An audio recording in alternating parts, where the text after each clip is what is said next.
to accept what we can't change, the story of our lives. We read between the lines.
To accept what we can't change, the story of our lives. We read between the lines.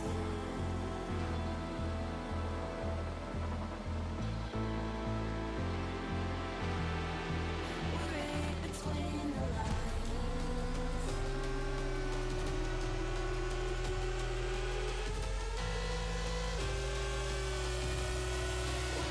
Between the lines.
Tinsley sends it to the outside. He can't get there. Kevin King is going to win the Bar-Bissell FTF Cup Series.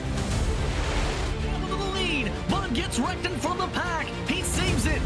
3-4 wide as they come to the white flag. Here comes Vargas down on the apron. They are 5 wide. Ian Plash will win it at the line. Is this package? Oh, there goes Jordan Lopez Jr. That's your race leader. Caution flag is out. Still no one willing to give up as they are going to be dead even off of the first chicane. Oh, he saves it. What's going to happen here? Here comes the canvas. Get your front there. He's got it. He's got it. Get there. No. This is gonna win.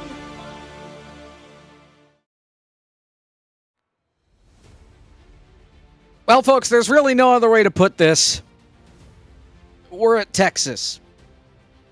And I don't think we're having fun with it. It's more affectionately known around these parts as the future home for the world's largest Buc-ee's parking lot, and that's how we're going to address it tonight. Here from the Texas Motor Speedway, from iRacing's virtual Texas Motor Speedway in Fort Worth, Texas. It's the eNASCAR qualifying iRacing series. That's the good news. The bad news is, we're here at Texas. It inevitably finds its way onto the schedule, and, it does so this time around. Jacob Pitts, James Pike with you. No Caleb this week. He's in the process of moving. Justin Malillo is standing by as the crew chief. Somehow, he's a little under the weather, but he's hanging in there and willing to work with us for tonight. James, this racetrack was on the schedule last year, but in the second round, so only with the top 70 drivers running here. And last year, what we saw was a pretty clean race. Everybody stopped on the brakes, pitted right at halfway. It was a one-stopper, and the first 50 laps, everybody just rides around. It's a track that's deceptively tough on tires. It's a place where if you know what you're doing, you should be able to get around fine. But if you start pushing and trying to run through the field and gain track position quickly, you will be hurting for grip within the last 10 to 15 laps of a green flag run, especially at a race like this where worst case scenario, you expect people to pit right around lap 50 if we go green flag to flag, which is a distinct possibility tonight. We may not see a yellow flag at all here, but I don't know about you, Jacob. You may be, messed up. I know it's a bummer that the Phils lost today. I'm sad about it too, but I'm having a grand time over here because I got my friends here. I got my Easter Bucky ready to go. He's ready to hang out and have a little bit of fun. And if that's not enough, I got the little guy ready to go here with me too. So if you guys need your Bucky's action, I got you covered. And we're going to have a lot of fun. What greater mascot is there for the entire state of Texas than the Bucky Beaver? Riddle me that. You should become the track mascot next. Here from Texas, mile and a half. The track opened in 1996. Drivers crashed here a lot. They reconfigured. And then it had a pretty good success through the 2000s. IndyCar or the open wheel cars, they would have great success here from Texas. And then they said, well, yeah, let's just blow the whole track up and see what happens. They reconfigured turn 1, changed the banking there, changed it in turns 3 and 4 as well. Turn 1 is now much wider than it used to be. This is repaving the racetrack back in 2017, but the racing has not been the same and has not been as good as it once was since. It's new Coke, new Pepsi, I don't know, somewhere, I think sort of it's different in that sense, right? It's almost the same, but it's not quite the same, and it requires a lot. I think a lot more tire concentration in turns 1 and 2. You can't just lean into the banking the way you were able to before the reconfiguration, and now I think it also is harder on tires as well. So if anything, it makes the track more difficult to drive, but more importantly, it makes it more difficult to carry momentum on that end of the racetrack. If you're going to set up a pass, you almost exclusively have to do it over in turn 3 or coming out of turn 4, because you just don't get to carry all that much speed into 1 with the lack of banking that it has compared to the old configuration. Let's take a look at our starting grid for tonight's race. 36 cars in total, more than 500 drivers registered. Actually, I lie. It's only 34, and of course, these are trucks, not cars. Brian Mercurio, he's relatively familiar on the Bar Visual FTF Cup Series side. He's got Daniel Botafuco to his outside. That's row number 1. Michael P. Frisch starts in second. Andrew Navarro starts from the 4th spot. He was part of the top 5 in this race a season ago in the second round. Kenny Brady, also part of the top 5. Then he starts 5th tonight. Agnell Phillips starts from the 6th spot. Kenny Humpy, Logan Clampett, 7th and 8th. Zach Nichols and Larry Pace rounding out the top 10. Jake Nichols starts in the 11th position. 12th belongs to Briar LaPrade. Dalton Collins rolls off from 13th. 14th on the grid this evening belongs to Blaze Crawford. 15th, it's his house on Twitch. Eric Royce rolls off there. Cody Terlindi starts in the 16th position. 17th on the grid belongs to Seth the Merchant. 18th is where you'll find Christopher Pfeffer. Nate Stewart makes his debut in top split of eNASCAR qualifying iRacing series action for 2023. Starts 19th tonight alongside James Holzer, who rounds out the top 20. Rolling off 21st is Dominic Lukomsky. Boyd Hogan starts to the outside. Drew Freydage and Casey Tucker, 23rd and 24th. Justin Smith and Noah Bitts, 25th, 26th. Joseph 2 and Brad Maher in 27th and 28th. River Hayes, Kyle Dragon, 29th and 30th. Ray Alfala, I wasn't paying attention, but I'll just move through these last 4 as well. Ray Alfala did not get a good qualifying run. He did set a time. 31st. Saw him in C Open a little while ago, and he was up inside the top 5. So a rough start for qualifying here for Alfala. Matt Danson is starting 32nd, then Steele Lankford, and hey, we know that guy, Blake McCandless. He is starting from the back. P last. We'll talk with him if we get the chance as well. Quickly, though, before we get the green flag, strategy. Justin Malillo, if we stay green, we're looking at a one and done, right? Absolutely, Jacob. And I'm on spectator, so come back to me. All right. Quickly. I'm doing everything wrong. Let's talk with Blake. Here we go. Getting ready to come green here, starting from the back. What are you expecting? It's Texas, so not much. I'm just looking to survive, and I don't know. Maybe we'll be there at the end. All right, Blake. Well, Discord is not having fun with your audio. I'm not sure we'll be able to fix that, but hey, best of luck, and hopefully we'll talk to you toward the end of this deal. That's Blake McCandless, who you've heard on here a time or several. Green flags in the air. Brian Mercurio leads us to the start from the Muckies Motor Speedway.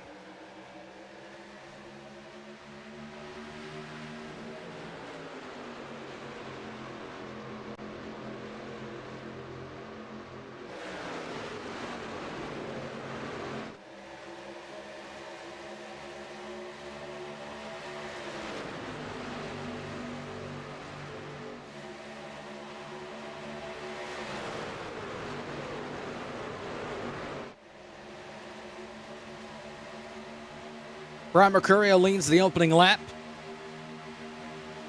Michael P. Frisch rides in second. Navarro third. Botafuco, Brady, part of your top 5. Botafuco around the outside trying to get alongside Navarro as they make their way down the back straightaway. And in the real world, James, of course, there'd be the PJ1 slathered all over that second groove in turns 1 and 2.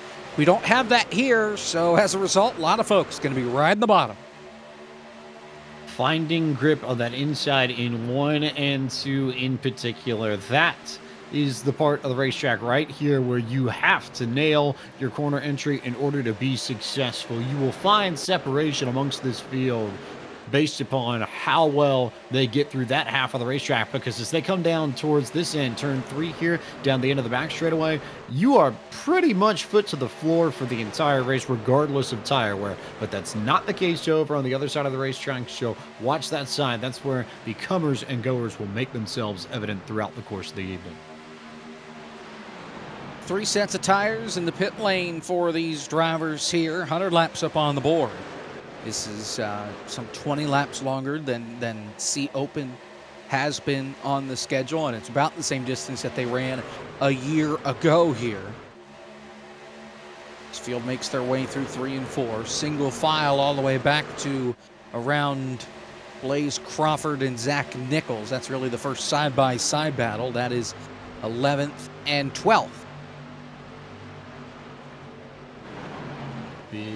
Big fight just to get down to the inside there between those two, which I think, like you said, Jacob, we're going to see that all night long. They're going to fan out a little bit here on the back straightaway, but you absolutely want to be down in 1 and 2 in order to make the best laps here, not only in terms of speed and in lap times, but also, crucially, for tire wear.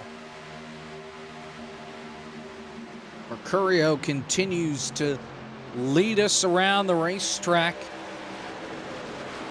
And this is going to be pretty much what we see the rest of the night as far as the racing is concerned, just because it is so hard to pass here. And once you get side by side, you really start to lose touch with the trucks in front.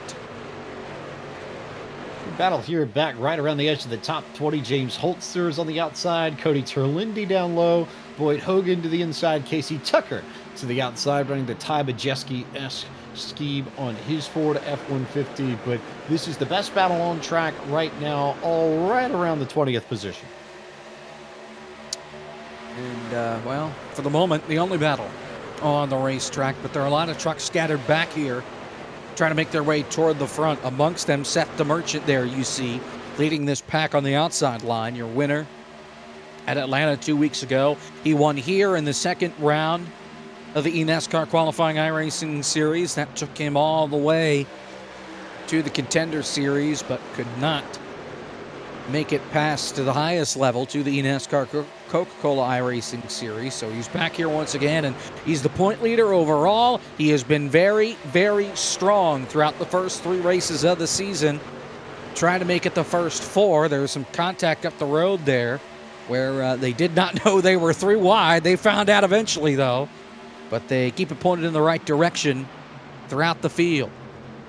That was an aggressive drop to the inside there. Oh, look out! They got really stacked up coming off turn 2. James Holzer got the worst end of it. Cody Terlindi got sideways after checking up on the inside line, and they keep it going, but Terlindi has a lot of damage to the back end of that 23 Silverado back there in the 20th position. And I don't think it really matters where you get damage, especially here. Any damage really hurts the race truck as far as aerodynamics and, in turn, speed. Terlindi's got it on the rear. Holzer's got it on the front. I think I'd rather be Terlindi in this situation, though, because you do have a little bit of a buffeting effect that comes from that damage being on the rear end. The front end of the car being clean, it does help a little bit to sort of shield you from the aerodynamic effects. Holzer, though, is just taking it right on the nose, front and bent pretty badly, especially on the right-hand side, and it will slow him down, especially if we don't get a yellow flag, so he can come down and fix the damage on pit road. And it's going to slow him down especially more if he's out of line. If he's in the draft, he may be able to suck it up, but if he's by himself, it'll be really difficult for him to hang in line. We saw that back in 2016 with the Daytona 500. Already have stops, and it is Holzer with the damage to the front of the 13. And he will take an early trip to the box. Now, this would put him in the window here to make it a 2-stopper instead of a 1-stopper. What that would mean, he doesn't have to save fuel. It would just be pretty much gas and go here. You take 4 later on, and then for Holzer, it was just a stop for fuel and maybe to fix the damage. He's back out there, but as you see, he is already 1 lap down. It's going to be a rough night for James Holzer. This is likely going to be his drop in round 1, depending on how other finishes have panned out. Not totally certain where he sits amongst everything else as it stands, but just a really, really rough start to the night for James Holzer. Meanwhile, is that Logan Clampett fading a little bit further back? He started in the 8th position. He's back to 21st. I wonder, is he potentially trying to save tires, or is the setup on his Chevy Silverado just not to his liking at all? Yeah, he's really been dropping back. He was 8th. He's back outside the top 30. That's Blake McCandless passing him there on the outside.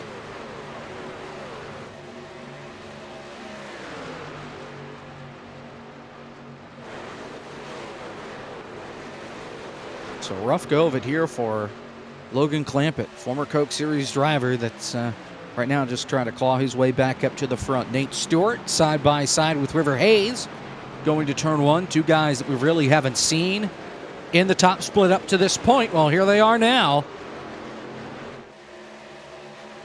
A good run for River Hayes so far. Started in 29th up to the 18th position. Stewart fell back from his qualifying spot of 19th and was back around 25th, 26th for the opening few laps, but has managed to gain that track position back, and he finds himself currently in 18th officially. So +1 off of where he started. But not bad runs for either of them. Hayes carrying the Bocconi setup shop, Kellers, Nate running the Sunoco truck via his partnership with Rise Esports, for whom he is competing in 2023.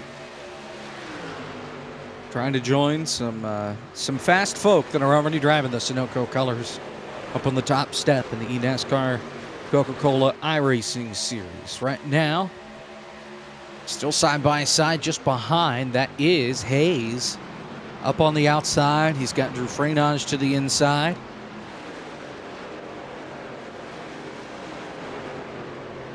Continuing to work here. The back end almost has settled out more, right around, call it 20th. I think your Hornet's Nest, per se, is right where River Hayes is, right where Drew Freinage is, right here on the screen. Those 5 or 6 trucks are all sort of bunched in together. And Cody Terlindi, to his credit, has hung on to the back end of this group. Even with all that damage, he hasn't lost touch with this group just ahead of him.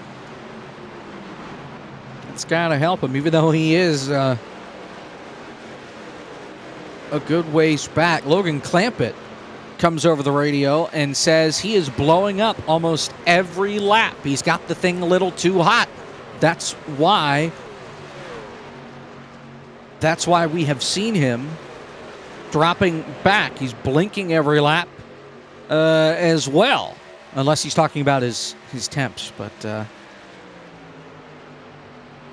let's explain that then.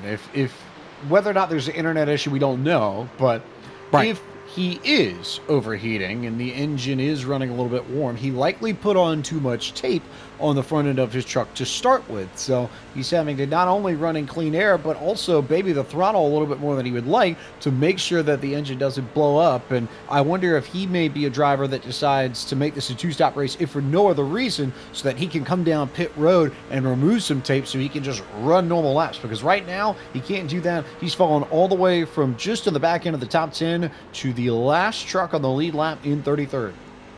Well, and this is a different weather than where we were at back in C Open, which Clampett, I believe, was in that race. There, the air temp was 65, track temp was hovering in the mid-90s. Now, in this session, air temp 80 degrees, track temp 107 degrees. You do have a considerable amount of wind, but it's a good 10 degrees warmer on track and a good 15 degrees warmer in the air. I'm not sure if maybe Clampett was anticipating cooler conditions, and that's why he had potentially more tape on the truck. Nonetheless, he is in trouble.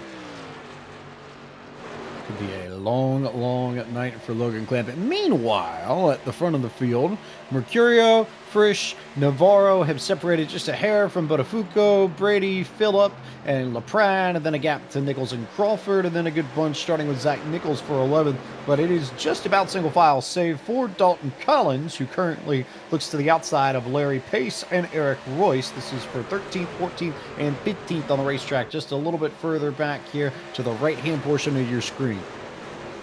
Trying to get around Pace is Collins. Of course, Pace won the season opener back at Daytona more than a month ago, trying to hold his own down on the bottom of the racetrack. He's had a solid go as far as points are concerned. Could be better, but it also could be much, much worse for the driver of what is now in the 4. After that win, he has had some issues. Hasn't had a top 5 since. He was looking strong at Vegas. Strategy didn't go his way. Got caught up at Atlanta. He's 98th in points.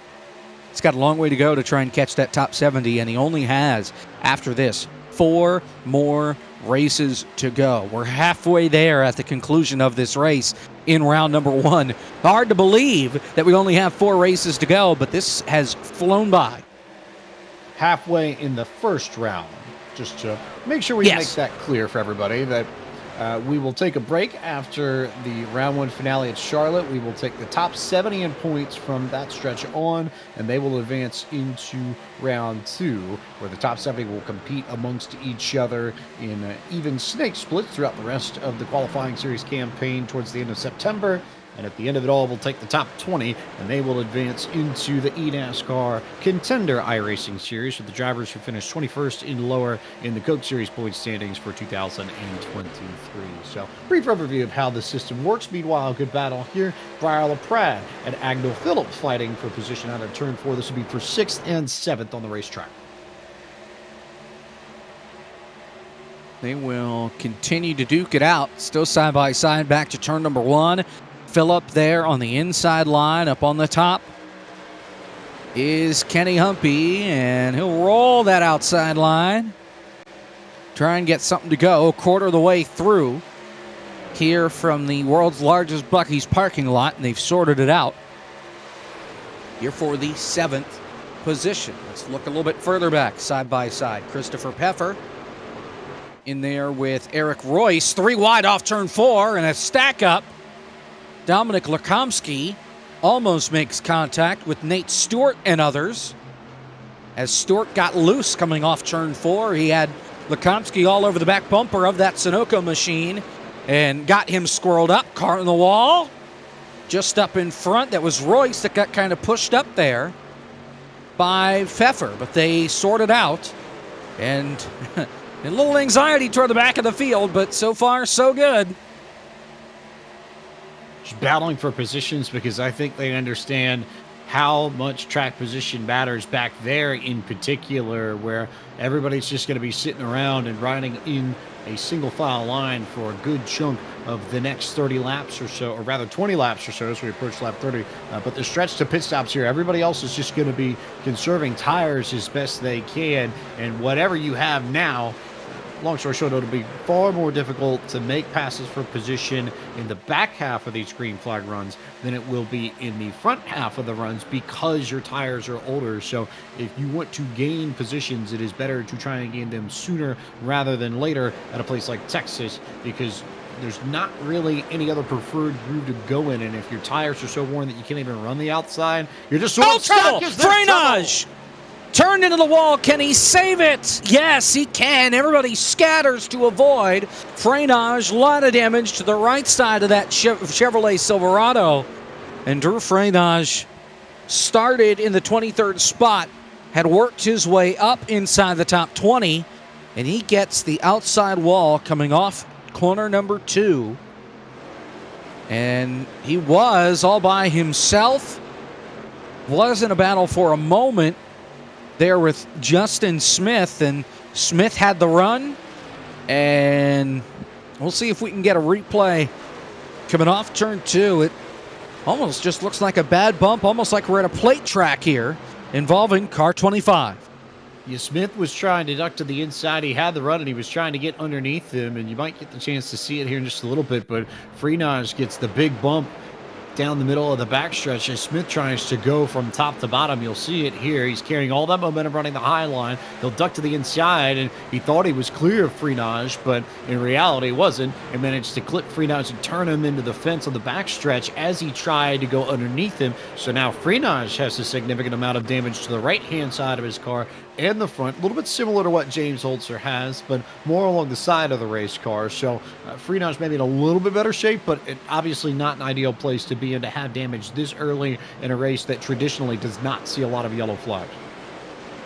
And it's also a harder hit for Freinage compared to Holzer as far as up to the outside wall, but and the contact that Holzer had to the front of the car. But before that started, I was getting ready to warm up and throw down to Justin Melillo because we were talking about pit stops, talking about fuel, talking about tires. There's the possibility, Justin, that you're telling us that they could decide to split this race into thirds and pit here, pit at lap 66. Tires, they've fallen off more than a second and a half so far through these first 30 laps. Right on, Jacob, and I finally have my microphone set up right here, so good on that. Definitely off my game tonight, but anyway, yeah, the window's open. If there were people that were thinking about doing a 2-stop strategy instead of a 1-stop strategy, that window would have just opened about a lap ago. But as I kind of predicted, it looks like everybody's going to be trying to stretch it to about halfway. The fuel is kind of close, so it really doesn't give much wiggle room for any different types of strategies, especially with the threat of caution. You can get trapped a lap down. You don't really get the good out of the tires for too long. I was looking at the times, and they were running in the 30-second bracket for about the first 10 laps, and then it started trailing off from there. Some drivers are now in the 32-second bracket, so I mean, a second and a half, 2 seconds is nothing to sneeze at, but at a 1.5 mile track like Bucky's Motor Speedway, I don't really know if the 2-stop strategy was going to pay off tonight anyway, and it doesn't look like anybody's going to be taking it.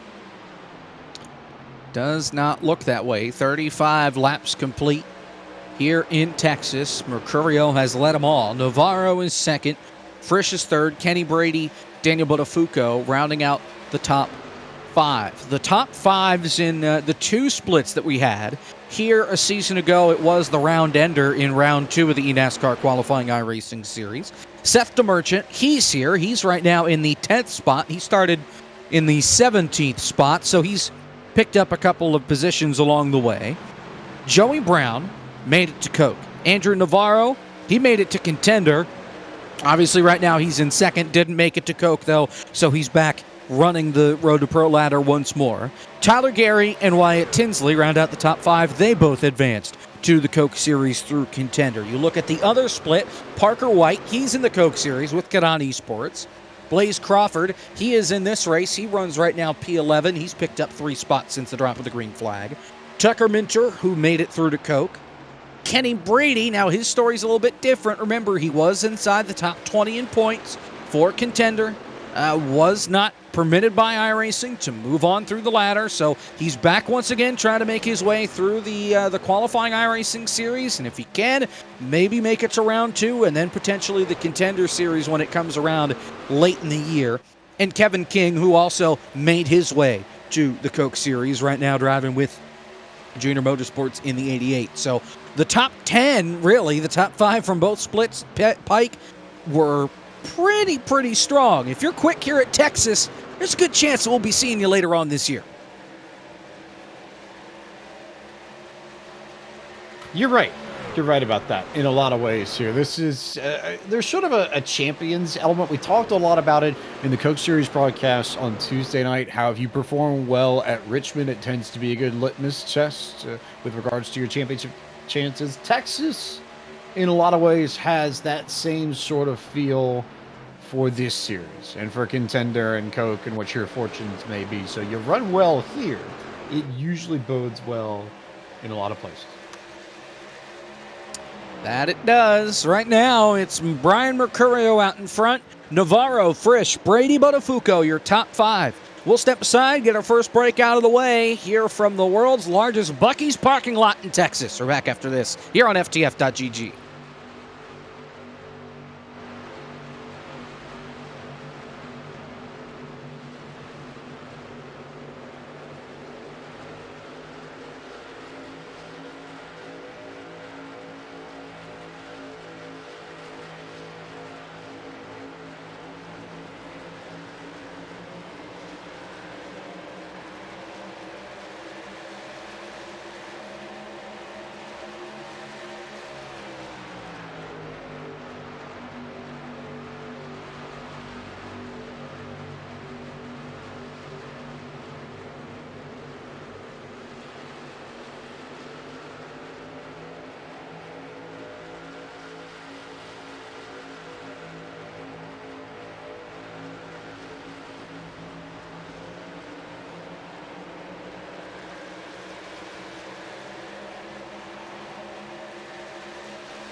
The eNASCAR qualifying iRacing series from the Texas Motor Speedway on FTF.gg is brought to you by not really anything, but we have good news. We actually have an announcement. It's rare that we have an announcement on a Thursday here on FTF. We have one this week, and it's this.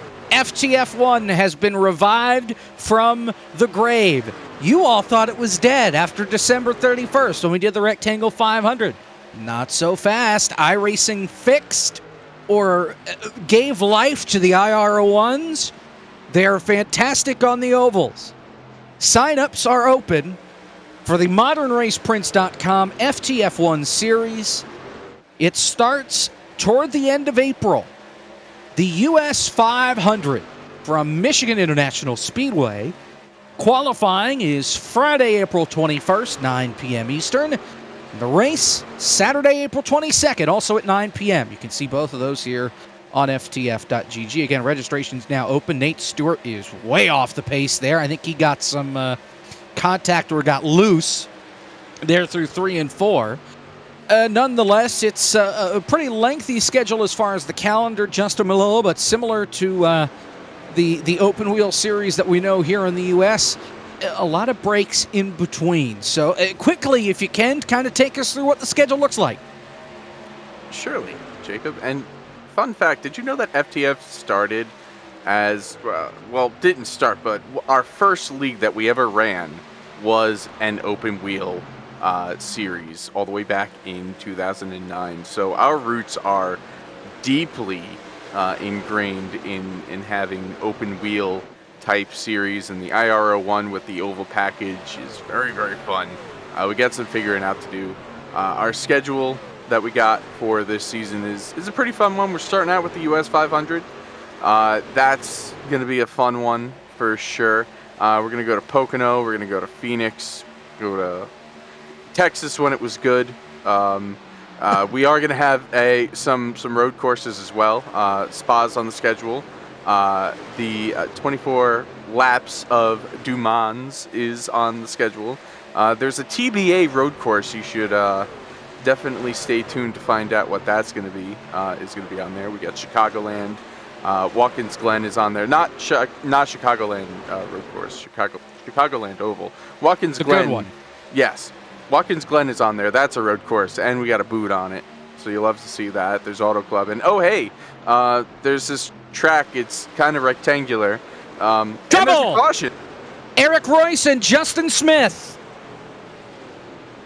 And that changes everything. It's on lap 50 in turn number 1. We'll see if drivers can make it to pit road. Royce and Smith on lap 50, right at halfway, going into turn number 1. And when we get a look at the replay here, we'll see a lot of things. Noah Bitts also, I think, involved in tipping this whole thing off. This was around the back half of the top 20, 17th, 18th place. So now, not that there was much room for strategy variation here in Texas, but if you didn't have it, well, I don't know. In one sense, you just lost all of it because everybody's going to come down pit road now. But if we start getting yellow flags because the field is bunched up, that could change things a little bit here. And maybe we see a few more wrenches thrown into this than even we initially suspected. So, could be fun. Well, Justin, thanks for talking about the ModernRacePrince.com FTF1 series. Now to the task at hand, pit stops. Yep, they're all coming down pit road, and they're going to be getting 4 tires on them trucks. They're going to be filling them up. There is literally nothing else that they can do here.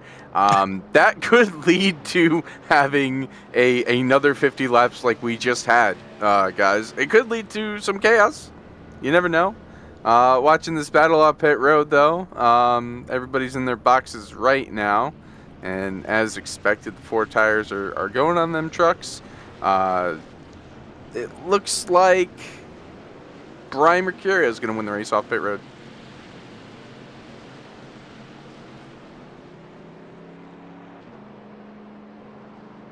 Mercurio will maintain the lead. So far, he has led every single lap. Let's take a look at the replay here. First caution coming right at halfway at lap 50. And here it is. That's Noah Bitts, second in the outside line, gets into Justin Smith and turns him up into Eric Royce, and it's on. It's the second time that Justin Smith has been involved in some sort of incident. Remember, he got into Andrew Friedon's earlier, so interesting to see how that all panned out. Couldn't really tell whether or not that's particularly on any one of them with the way it panned out immediately.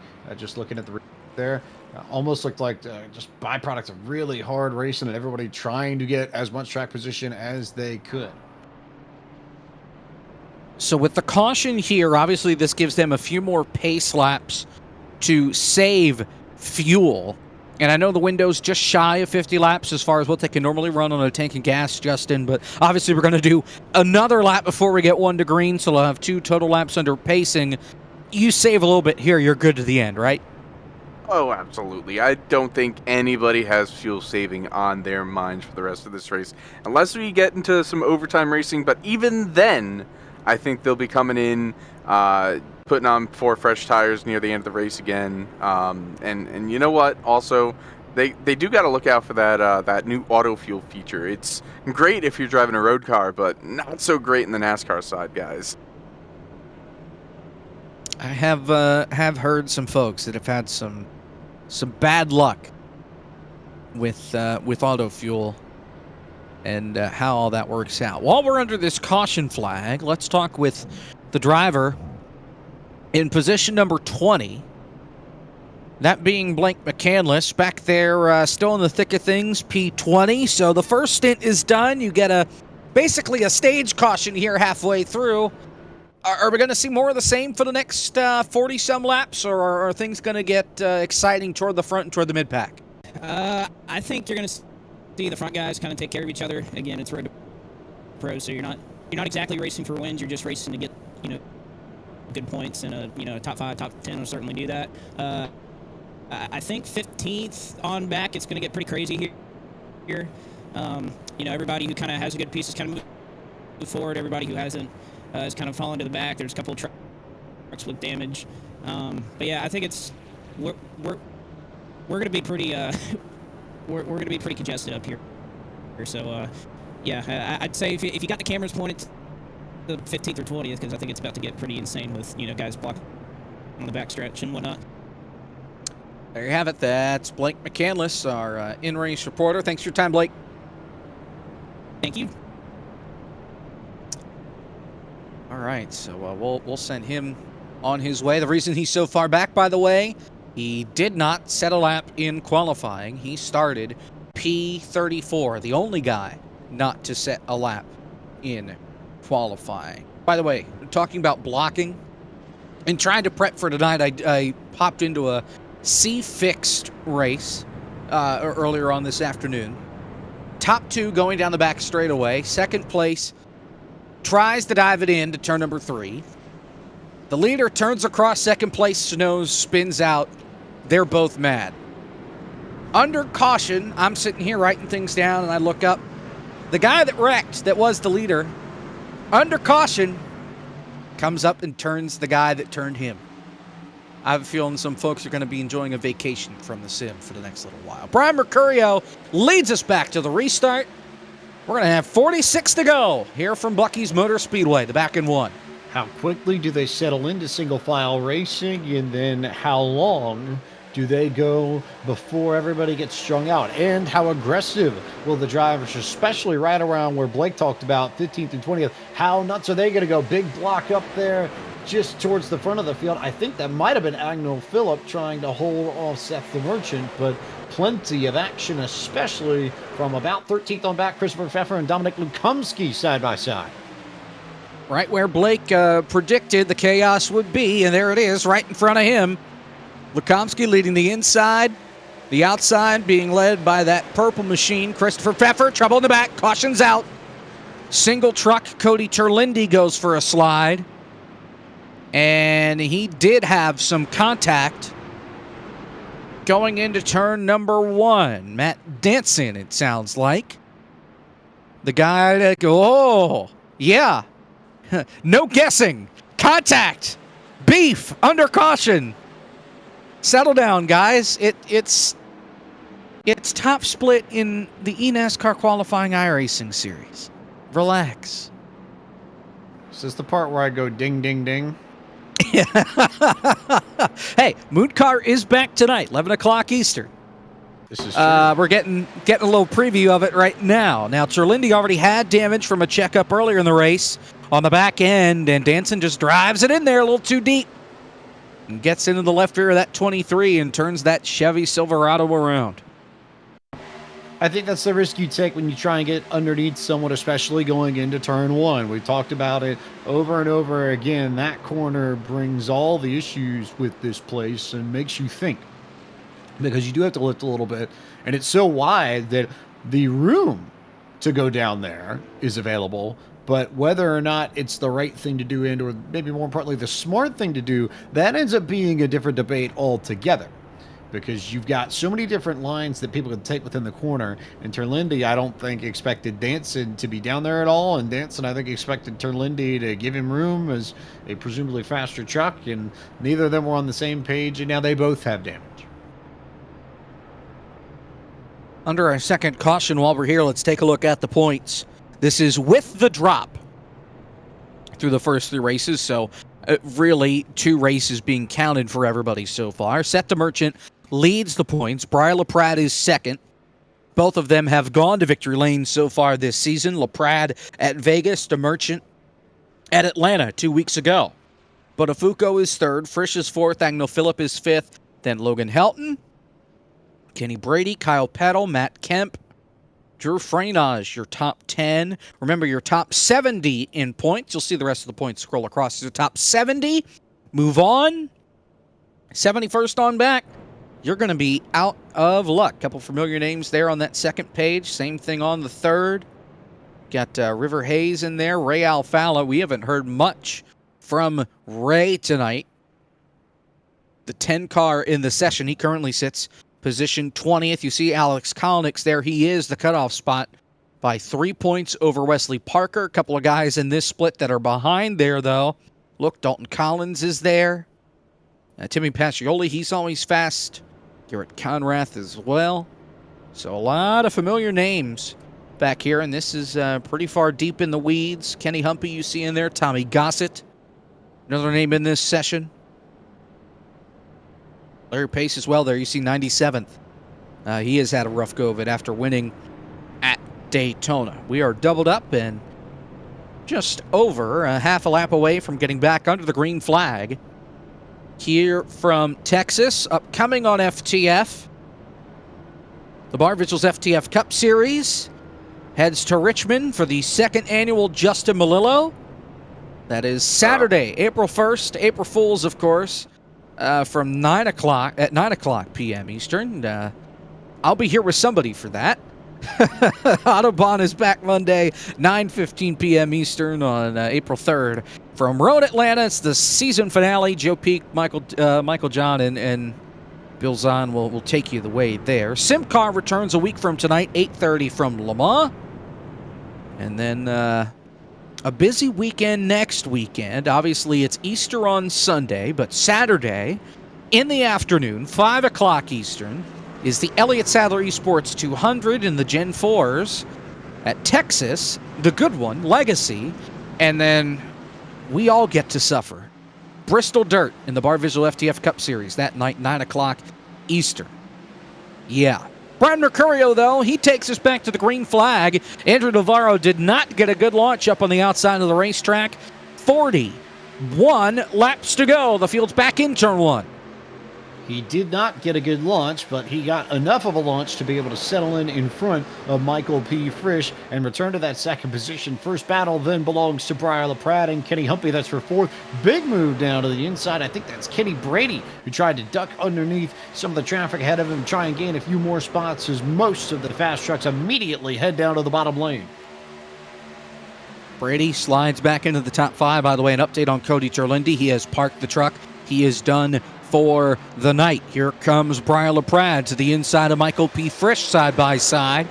This is for the third position. Couple of core drivers going at it here toward the front, and fast drivers at that have been perennial contenders here on the eNASCAR side, and in the several leagues that they're both a part of. LaPrade will win the battle for now. Frisch tried to drop in line, but Kenny Brady's there to fill the gap. He'll look to the inside for fourth. Brady's done a really nice job of picking off trucks here on this restart. He's up 2 or 3 positions just in the first handful of laps since we took the green flag. If he can clear Michael P. Frisch, then it's Briar LaPrade who's next up, maybe about a truck length or 2 ahead, but it's not all that far-fetched if he can run that inside line for a little bit for Brady to join this group. And now if you're Frisch, you have to be worried about getting freight trained on the outside because you've got more company at Agno Phillip already at your door.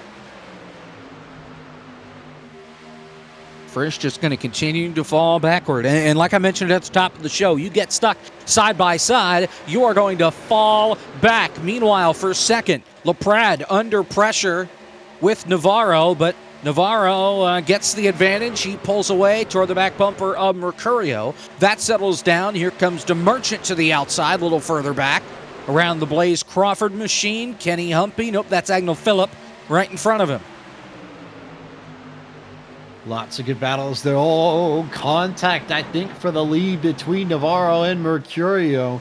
Navarro's been getting good runs on corner exit and has been right on the rear deck lid of Mercurio entering 3 and entering turn 1. You see it here again. Mercurio has to go down to the bottom and block a little bit, so that will take away his ability to run the optimal line through the corner, and that may draw Briar LaPrade back into this fight just a little bit. You know, LaPrade, I think, would love to find some redemption. Remember the last time that we were in Texas in eNASCAR competition was the final race of the Contender Series last year, where he was just on the outside looking in. How he would love to erase that memory as best as possible from his brain by putting forth a strong run at Texas tonight. Trying the best he can. Got a little wide there in the middle of turn number 1. That allowed Mercurio to pull away just for a moment. Frisch is under the gun now. Here comes DeMerchant to the inside. This is for 5th. Right behind them, Blaze Crawford, but Frisch will be able to drop to the bottom side. Almost drives over Seth DeMerchant getting into turn number 1, and Agno Phillip taking the scenic route up on the outside line. So Phillip High there, you've got more company right around that bunch, and Blaze Crawford also in the mix there too. Kenny Humpy is there. Daniel Botafuco is there. But the front 6 or 7 trucks are really starting to separate themselves. Now that everybody's single file, you can see that battle there, especially way further back, right around 15th. And then you see the top 4, which Seth DeMerchant is doing everything he can to reconnect with that front group and make it a 5, maybe even a 6 truck group if he can bring Michael P. Frisch with him. Matt Danson, you saw him there. He just came off pit road. I think he was so slow because he was trying to get out of the way of everybody, and he got caught at the worst time coming off turn number 4. He mowed the grass here on the front straightaway. You can see the tire tracks there in that first dog leg to try and get out of the way of everybody. That's how off the pace he was. But again, I think he was just trying to lift, let everybody by, and then he realized he was in a bad spot, went, uh-oh, I better get out of the way. And then he did so, and letting the field go by. Rough go for Matt Danson, the guy from down under. Meanwhile, Blaze Crawford around the outside here for the 6th position with Michael P. Frisch. Got Humpy right behind, and things have calmed down inside the top 10 for the moment. If anything, it's that bit right around Noah Bitts, Zach Nichols, Agno Phillip, Daniel Botafuco that you were just talking about. That's really the only spot where we're seeing any sort of battling within the top 10. And then you slide a little bit further back. You have to go back to Brad Mahar and Christopher Pfeffer in 17th and 18th. So everybody just trying to get single file as best they can to click off some laps. But if you're running a little bit further back, time is running out. 30 laps to go, not too far off in the distance. And you've got to start trying to make some moves if you want to secure a decent finish in Texas. No doubt about it. Laps continue to wind down, and as these tires start to age, James, it's not only going to be harder to make passes, but it's just going to be harder to keep up speed, and it's going to be harder, I think, to have a caution come out because they're not going to be racing as hard, even though the grip may not be there.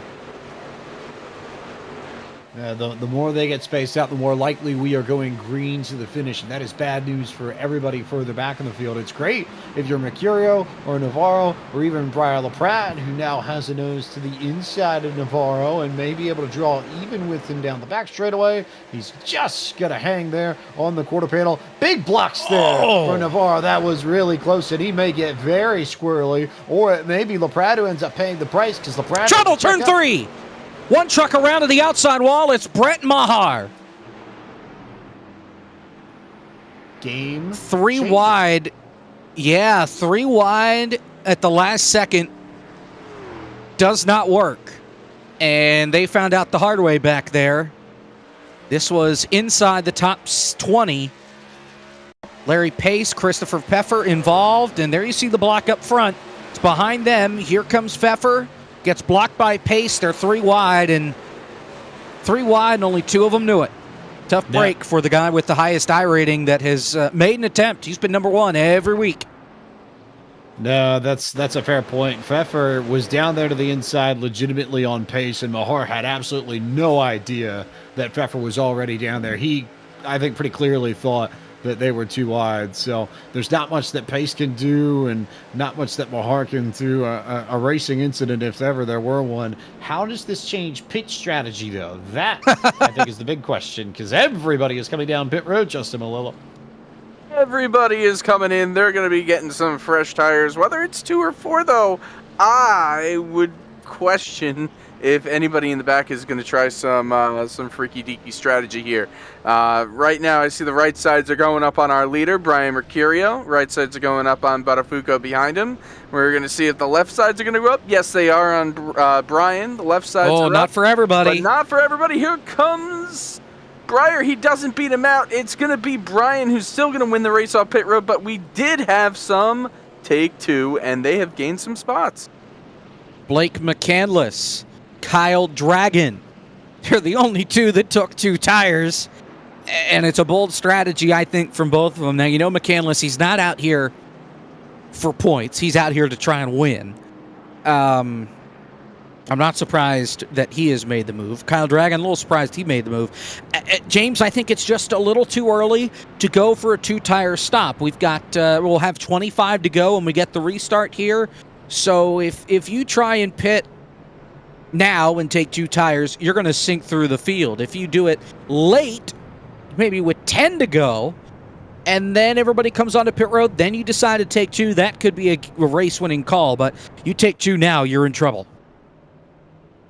Potentially, but especially in Blake's case, this whole thing has just been sort of to do the opposite of what everyone else has done in pretty much the whole of the races he's competed in and the eNASCAR qualifying iRacing series in 2023. So this then becomes a bit of a litmus test that if I'm anyone else in this field and I've got a crew, I'm watching how that truck performs, because it may influence how, you know, I might make a decision if we get a little bit further on in the race and we have another yellow and another opportunity to come down pit road. Justin Malillo offers, if we have a caution fest, though, then 2 tires may be worth it. But still, I would think save it. Save the 2 tires for later. But, you know, there's a reason I'm up here and not sitting on top of a pit box. So I guess we'll find out if this is a race-winning move by any stretch for McCandless, for Kyle Dragon, or for any of the others that chose 4 tires over 2. We should get the 1 to green this time by... Man, oh man. James, do you have a pick out of anybody that's left here? Is Brian Mercurio the obvious answer as far as who goes to victory lane?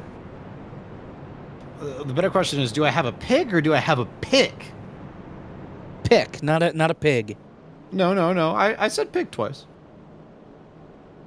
All right. What would Larry McReynolds say in this situation? And you know the Larry McReynolds I speak of. Larry McReynolds would have some sort of trend for you that would say the average last caution in the eNASCAR qualifying iRacing series comes with 5 to go. Not that Larry McReynolds? All right. Well, the other. how about going to pass him on the high side there? Maybe? No. Joke went right over your head. Right over your Oh, head. it absolutely did. Like an Yeah. Alec Boehm home run right over my head. Hey, I mean, we got one of those today, so that was nice. But no. Yeah, exactly. If we're playing this game, though, and if we're trying to figure out who I can look at and say, that's my pick, which might help clue you into the joke I was originally trying to say.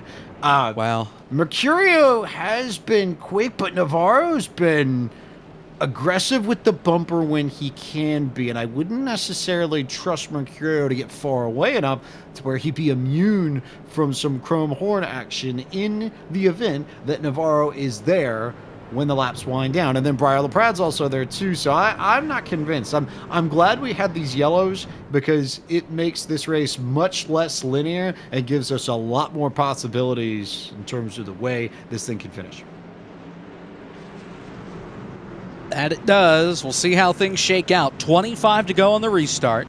Mercurio, LaPrade, Navarro, Kenny Brady, and Seth DeMerchant set to go here from Texas. Reminder, 2 weeks from now. Oh boy, we're at Bristol, baby. Right now, we're at Texas. Green flag, 25 circuits to go. It is chaos in the mid-pack trying to settle the two-wide action, but Mercurio is gone by the time they get to turn one. Gone for the moment, but Navarro is right in his tire tracks, and here comes the block, I would suspect. Once they get down towards the back half of the back straightaway, you see Mercurio shade it and then gradually drop down to the bottom ever so slightly. Meanwhile, look at Seth DeMerchant now to the inside of Briar LaPrade to take over the third spot. Seth DeMerchant, sneaky good at the end of these deals. We saw him win here a season ago in round 2. He gets a shot to the back end, though, from LaPrade. And LaPrade apologizes, and up the racetrack goes DeMerchant, and Briar LaPrade takes over the third spot. For how long? We'll find out. I'm not convinced that LaPrade didn't get a little bit of help from Kenny Brady there. From my perspective, that's what it looked like. I didn't get the opportunity to go back and double check it, but there was more, I think, involved in that. Meanwhile, they are 3 wide back for about 15th and just about trying to wreck each other now that we're closing in on 20 laps to go. Yeah, Kyle Dragon is dragging it back there. 2 tires, not the call for truck 33. The planter's machine planted right in the middle of the racetrack, and everybody scattering to get by. He was up inside the top 20. He's now back outside of it now in the 23rd spot. He continues to fall behind. Meanwhile, Blake McCandless, similar strategy. He currently sits in 14th. Meanwhile, toward the front, Navarro to the outside, looking for the lead in turn 1. But can you find the grip that you need to make this work on the outside? You can't. He has to check up, and he'll try and duck back to the inside once again. But Mercurio is there ready to block. That's also brought LaPrade right back into this. And think about how nuts this is. LaPrade was bouncing off of trucks only a lap and a half to go, and he's already closed the gap back to Mercurio and Navarro at the front of this field. I have a hunch that his 19 machine or 6 machine or whatever number you want to call it machine, depending on how you look at it, is fast when it needs to be. He just set the fastest lap of the race a lap ago. Here he comes to the outside of Navarro. We ride on board with the Las Vegas winner. Tried to get around the outside. He was in Coke last year. Horrible rotten luck in that 88 machine for Junior Motorsports. Was the first man out from contender. And looking to the inside for second on Navarro. He's got a nose.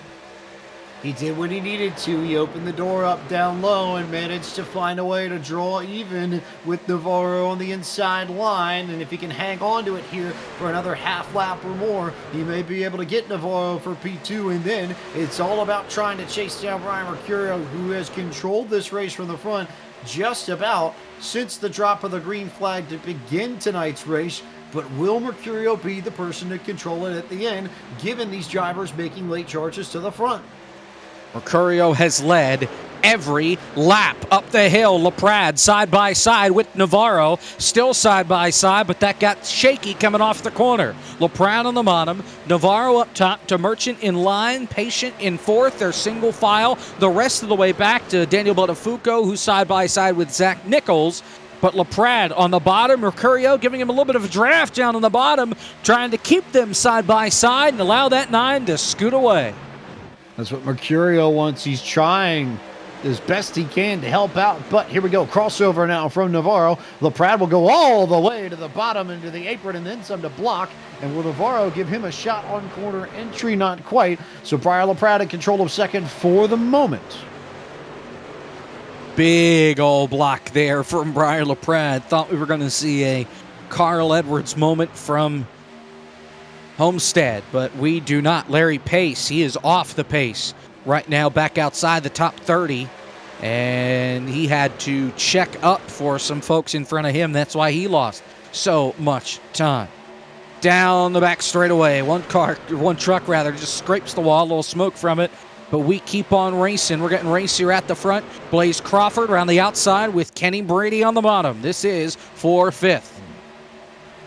Crawford, one of the few drivers that's had a little bit of success up there, but nothing yet. Meanwhile, Brady back to the bottom to try and get inside Seth Merchant. Couldn't quite find an opening there. LaPrade still in front of Navarro, but Mercurio has been able to maintain this gap as you see Brady go down to the inside to block that inside lane and keep some of the folks around him, Kenny Humpy and Daniel Botafuco, at bay.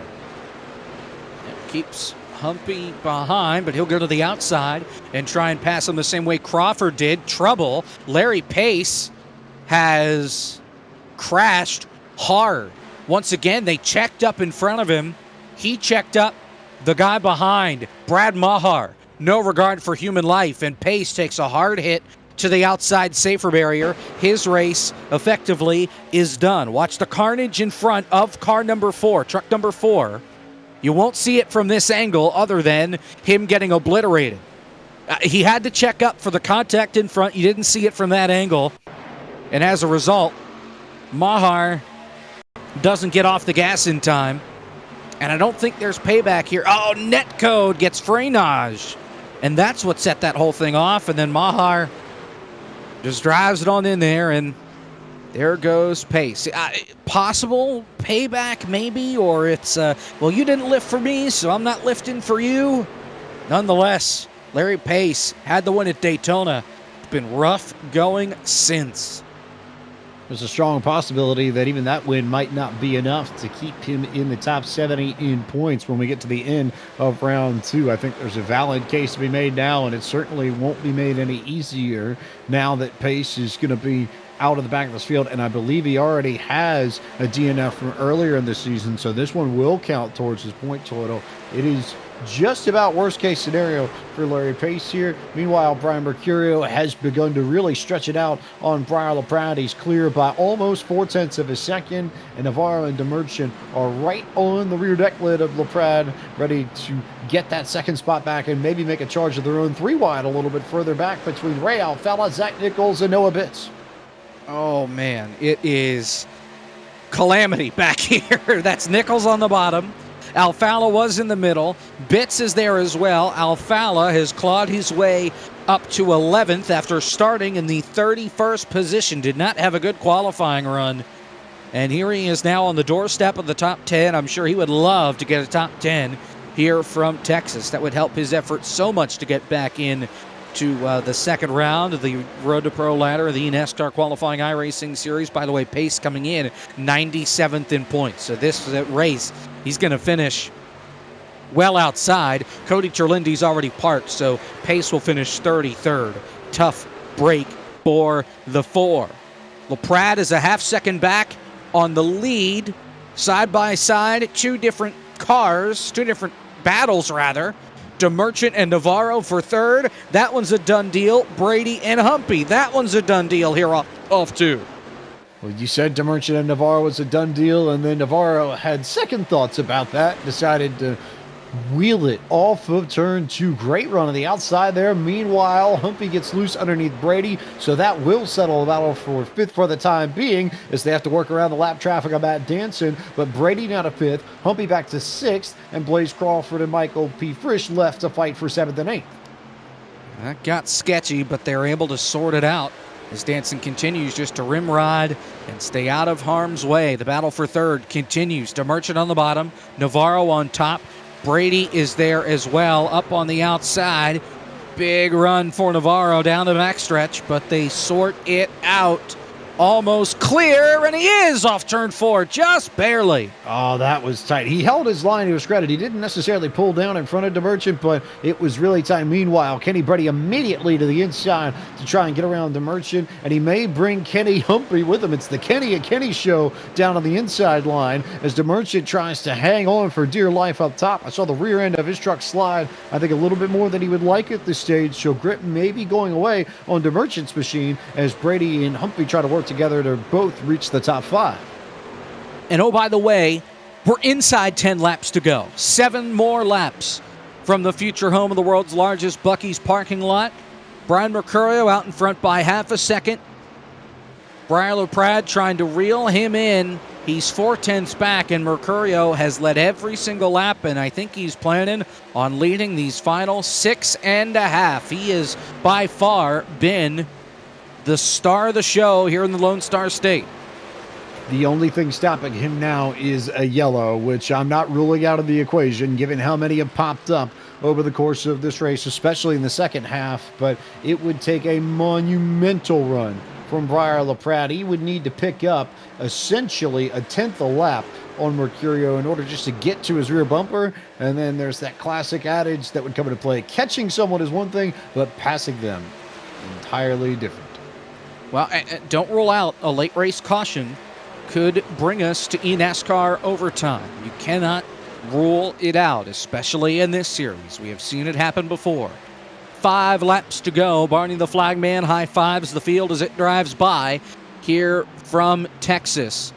But the battle for third continues. Navarro gets it back from DeMerchant. Kenny Brady holding down the fort in 5th, side by side, a little further back. Kenny Humphrey on the bottom. Blaze Crawford on the outside. They're wheel to 3.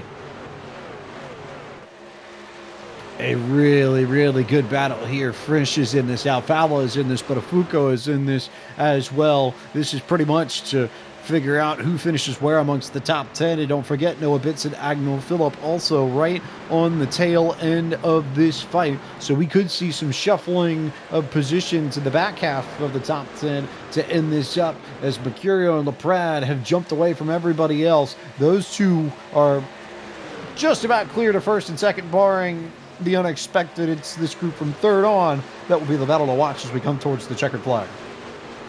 Here they come off turn 4, 3 laps to go. Blake McCandless, by the way, he sits 21st right now. The 2-tire call, hoping for cautions. He did not get it, and well, he's not running for points, but McCandless right now P21. He's got some traffic behind, but they're about half a second up the road. DeMerchant gets the wall. He got 2 wide coming off turn 2. Here comes Brady. Every spot matters in this series. And here comes Brady to the inside, coming to 2 to go. Kenny Brady driving right on the edge of the limit. He was sideways through the corner. I don't think I've seen anyone more sideways throughout this race than what Brady was trying to pull off over the course of turns 3 and 4 last time by. Meanwhile, he blinked. DeMerchant just came back in there. I wasn't sure if we were going to see a connection issue on DeMerchant's case, but Brady is right there, ready to pressure and maybe find himself in the top 4 with a lap and a half to go. And that's allowed now Navarro to scoot away. A little damage to the right side of the truck for DeMerchant. We'll see if that hinders him the last lap. White flag in the wind. 1 more lap to go for Brian Mercurio. The number 9 Chevy Silverado has been fast all race long. We continue to watch the battles here from 6th on back. Brady, the purple truck, he is 5th. Crawford and Humpy side by side for 6th. Frisch is there as well. Alfala, will they sort it out before they get to the start-finish line? We'll find out in just a moment, but Brian Mercurio leads wire to wire. Shooting the field down, he wins at Texas. Brian LaPrade 2nd. Photo finish for 5th. Give it to Brady, just over Crawford. Humpy, Frisch, Alfala, Bitts, the top 10. Great stuff at the front those last 20-some laps. Mercurio did it for all the beaver nuggets, as you would say, and yeah, that's a drive that I think for he and LaPrade, given the way last year panned out, how they fell back into contender and then out of the Coke Series for 2023, I think redemption is on both of their minds a little bit. They know their own abilities. They want to be back in the Coke Series. This is that kind of race that says, hey, We know what we're doing. We didn't forget. We still have the speed. We can do this too. And what did I say at the top? If you're fast here at Texas, you win at Texas. There's a good chance you're going places. Well, go figure. Former Coke guy gets it done here in Texas tonight. You'll burn it down here on the front straightaway. Take a look at our finishing results. Obviously, Mercurio, your winner. Brian LaPrade finishes second tonight. Andrew Navarro finishes third. Seth DeMerchant finishes fourth. Kenny Brady finishes in the fifth spot. Blaze Crawford, Kenny Humpy, Michael Frisch, Ray Alfala, mover of the race. 31st to 9th. If you qualified better, he could have been up inside the top 5. So hard to pass here, but Alfala gets it done and gets inside the top 10. Noah Bitts rounding out the top 10. Daniel Botafuca was 11th this evening. 12th went to Agnell Phillips. Zach Nichols was 13th. Dalton Collins 14th. Joseph brought it home in the 15th position. 16th went to Jake Nichols. Boyd Hogan finished 17th. Christopher Pfeffer came up in 18th spot. 19th went to James Holzer. And Nate Stewart rounded out the top 20. 21st tonight belongs to Blake McCandless. The 2 tires did not work for him or for Kyle Dragon. Dragon finishing 28th, you see there. River Hayes, 22nd. Dominic Lukomsky, 23rd. Justin Smith, 24th. We saw him get involved in an accident earlier tonight. Casey Tucker, 25th. Logan Clampett had the overheating issue all night long and just couldn't get through traffic there at the end. He finishes 26th. Steele Lankford, 27th. Dragon, as I mentioned, 28th. Eric Royce, who had also been in a crash, finishes 29th. Drew Freinage with the right side damage finishes 30th. Your final 4 on the racetrack. Matt Danson 2 laps down. Brad Maher, Larry Pace, Cody Cherlindi, those 3 all out of the race.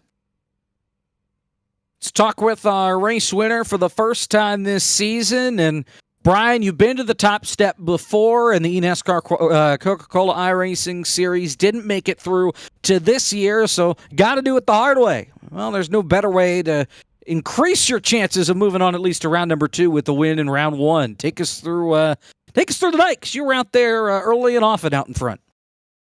Thanks, guys. I knew it was going to be kind of a fuel mileage race right from the rip, so I think everybody was kind of taking it easy there, just kind of settling in line. I know the racing here at Texas can get a little crazy, especially on the restarts. Everyone's going to be trying to dive bomb going into 1 and 2, but it was pretty calm there to start off with, and honestly kind of felt like a Sunday drive. Just knew what I had to do, ran my own pace, was saving a little bit of fuel, and then that caution came out, and I was worried it was going to start getting into a cycle of cautions breed cautions, but had a little bit of a run there to end the race there. Got the pit adjustments right and everything, knew exactly what I needed to do, executed on pit road, and just held on to the lead for the entire time. Looking ahead 2 weeks from now, Brian, we go to Bristol. Not necessarily the same compared to the super speedway-esque tracks that we've been on these last couple of weeks, but you still have an increased risk for carnage at Bristol in 2 weeks' time. Does the win take some pressure off your back, at least going into that race? I think it definitely helps. Anytime you can win, especially in the top split here through round 1 of Road to Pro, it just it gives you such a cushion to work with, especially after I got wrecked at Atlanta 2 weeks ago. Was really disappointed about that because I felt like I ran the race exactly how I wanted to. I kind of stayed out of trouble, ran my own race, and was kind of aiming to get a top 10 and just got caught up in the wreck on the last lap there. So I knew I was going to need to make up a few points, and that was going to be my drop week. So was really looking for points here and knew I'd been quick in qualifying in C Opens all week. And if I could just qualify top 10, top 5 in this race, I knew I'd have a good chance to bank some points, and was able to put it on the pole and lead every lap here. I know a lot of people aren't a fan here of the new Texas here, but statistically through the first time I ran here in Road to Pro 2 years ago, Contender 2 years ago, and last year, I've had my best start in Contender. I've had my best finish in Contender at this track, and now Road to Pro here, I've had my best start, and obviously I have a win now here. Well, Ryan, congratulations on getting the job done here from Texas, and we'll see you in 2 weeks from Bristol. Best of luck.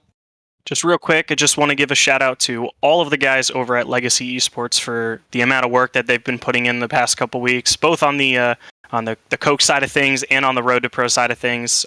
Between the efforts that they did, the results they saw at Richmond earlier this week with Garrett and Dylan, they ran super good. And then our efforts here on Road to Pro between Boyd, Pfeffer, Timmy was getting involved in setup building this week. Dallas, just everybody out there who's been able to put in time, put in laps, help support us there.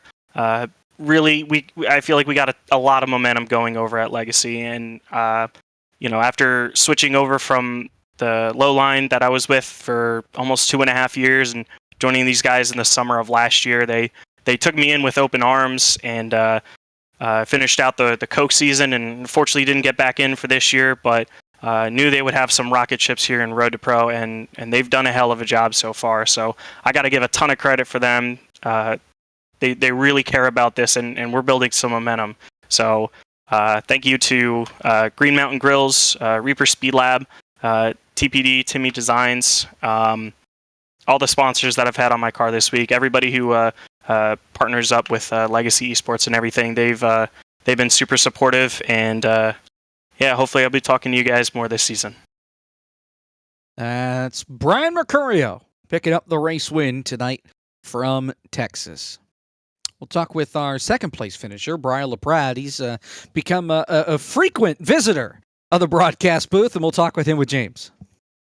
I don't think that Briar LaPrade is going to complain about being up here in the interview booth post race, because it means he had a good run. So, Briar, with Texas and with this place, how difficult is it to balance the holding people off, as you had to do multiple times on restarts, versus trying to run someone down? Did you need more time and more laps to potentially go catch Brian Mercurio, or was it sort of a wash, just with the way you had to race Navarro, DeMerchant, Brady, a lot of the drivers around you, just to get P2 locked down within the first 5 laps after the green flags came out? Yeah, it's just the clean air is just so important here. I don't know why with this combo, it's just pretty the dirty air is pretty bad. So trying to get all those spots you can on restarts, it's tough. You just got to go get what you can in the first couple laps, then be prepared to ride. And it seemed like later in that first run, you were able to pass on the outside if that truck in front of you was really struggling. But the only thing I'm really going to complain about is me not adjusting enough there at the end. So wish I adjusted enough. I was just too tight, couldn't get the truck turned at all, and feel like I left a little bit on the table that could have been there. But yeah, Brian deserved that. Obviously, led 100 laps, and like I was saying, clean air. Once you hold on to that clean air, man, it's pretty tough to get around the leader. And he led, I think, every single lap. So pretty dominant performance by him. Glad he won it. Glad he got it. But yeah, it was a tough brawl to get to P2, starting 12th there. So then, do things change as we go to Bristol in 2 weeks' time? Are you more excited, less excited, indifferent? What are your initial takes on going short track racing in this series for the first time in 2023? I don't know. Every time I've been to Bristol or Dover, I've just struggled every time. So, hopefully we bring a good piece, and I'm sure the Ryko Performance guys are going to bring a wonderful piece. So should be fun. I haven't really short track raced with a competitive car yet. Ever since coming up and all this and that through the ranks, it's usually been pretty bad on short tracks. So we'll see, especially Bristol. But yeah, like I said, we'll see. Ledford Billiard Supply Silverado was pretty good, and pretty confident heading to Bristol. It's a home track. It is indeed a home track, or one of them, for the driver out of Manchester, Tennessee, Brian LaPrade, P2 this evening in the Ledford Billiard Supply Chevrolet Camaro. To P3 now, it's Andrew Navarro, who will join us in the booth. He is once again with Jacob Hitz. Chevrolet Camaro? Silverado. Like a rock. Bob Seeger. Yeah, I've done it so many Fight times me. this season, it's not even funny. It I ends know. in O, okay? Andrew Navarro joins the program, P3 tonight. You finished P3 here last year in round number 2 of the eNASCAR qualifying iRacing series, rode that momentum all the way into contender. Something about this racetrack and the guys that are the strongest on the eNASCAR side. Take us through tonight. Yeah, just, first run was all fuel saving. So basically just trying to stay behind in their car. And then it got really chaotic. I probably did some questionable moves, which I'm not proud of, but it's just the way you got to race when everybody's packed up on those restarts because, you don't block and then you go back to 20th. So, yeah, just a wild one tonight. Obviously, next week, Bristol, rather in 2 weeks, Bristol, something completely different than what we usually see. We've been on a lot of plate-esque tracks the last couple of races, so a little bit of a different thought process going into next week. Yeah, I'm looking forward to it. I can't say that there's much even off throttle time there anymore either. So, um, it's just I guess it's going to be the first real race where you can kind of see where everybody is compared to last year. Um, I feel like we made improvements on the setup this week, and I mean it showed. But I mean it's just Bristol's going to be one of those things that you can basically bring something completely different. So it's going to be a not like last year, hopefully. All right, Andrew. Well, congratulations on the top 3 tonight. Best of luck. We'll see you in 2 weeks' time from Bristol. Thank you. That is Andrew Navarro coming home in the 3rd position tonight. All right, so halfway done, half of the season to go, and just like that, well, here we are, said and done, and it's been a wild 4 races so far for us, James, and 4 races to go that are really different from what we saw the first 4. A lot of super speedway type racing. The second round, Dover's in here in Darlington, obviously Bristol in 2 weeks before we wrap it up at Charlotte. So we've got some wild cards coming up. Charlotte's really the only one that's going to be similar to what we've seen. The other 3 in there, Bristol, Dover, Darlington, all drivers' racetracks. That, I think, is the biggest thing. You think that there's a correlation between the ability to finish well in the points here at Texas and what we see there. Wait 2, 4, 6 weeks. Watch what happens at Bristol and Dover and Darlington, because those are 3 of the toughest places to get around in all of eNASCAR. So if you're going to have success there, it might not just translate into a place in round 2, but it may well provide strong correlation between your finishes and how well you can or end up, how likely you are to get into contender. As my mind is twisted and brain is fried, all I know is that today's race was not only Bucky approved, or rather Easter Bucky approved, but it was also Little Bucky approved as well. So Bucky Motor Speedway delivers in that sense. Everybody go have a good time. Yeah, surprisingly, it was not as terrible as I think we all expected this race to be. The good news is I'm done with Texas. I do not have to see this racetrack ever again.